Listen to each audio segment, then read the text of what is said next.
Guys, welcome back to Girls Export. இந்த வீடியோல உங்களுக்கு ஒரு ஹாப்பியான நியூஸ் ஷேர் பண்ண போறோம். எஸ்பெஷலி தம்பேல மஸ்ட் வாட்ச் பண்ணிருப்பீங்க. எஸ், உங்களோட ஃபேவரட் சீரியல் செம்பருத்தி அதில் காம்போவா பண்ண மாமியார் மருமகள் எகெயின் மீட் பண்ண போறாங்க. அதாவது அவங்க ரெண்டு பேரையும் நீங்க ஒரே மாதிரி வாட்ச் பண்ண போறீங்க.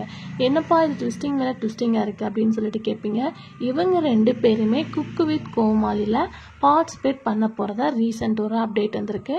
May 4 டெலிகாஸ்ட் பண்ணுறாங்க. இவங்க ரெண்டு பேருமே குக்கு வித் கோமாளி கம்மிங் சீசனில் பார்ட்டிசிபேட் பண்ண போகிறோம் அப்படின்னு சொல்லியிருக்காங்க. ஆல்ரெடி ஹீரோயின் ஷபானா இப்போ ரீசெண்டாக ஒரு நியூ வெப் சீரிஸில் கமிட் ஆயிருக்காங்க. குக்கு வித் கோமாளிலாம் சொல்லவா வேணும், வேற லெவல் என்டர்டெயின்மெண்ட்டாக இருக்க போது. இவங்க ரெண்டு பேரும் வந்தாங்கன்னா கண்டிப்பாக டிஆர் ரேட்டிங் இன்க்ரீஸ் ஆகும். இதமும் நம்ம ஷுவராக சொல்ல முடியும். ஸோ இப்போ இவங்க ரெண்டு பேரும் வரப்போகிறதா சொல்லியிருக்காங்க. ஸோ வெயிட் பண்ணி பார்க்கலாம். இதே மாதிரி இன்ட்ரெஸ்டிங்கான வீடியோக்கு மறக்காமல் நம்மளோட சேனலை சப்ஸ்கிரைப் பண்ணிக்கோங்க. யார் இவங்களை பார்க்குறதுக்கு வெயிட் பண்ணிட்டு இருக்கீங்க அப்படின்றத கமெண்ட் ஷேர் பண்ணுங்கள்.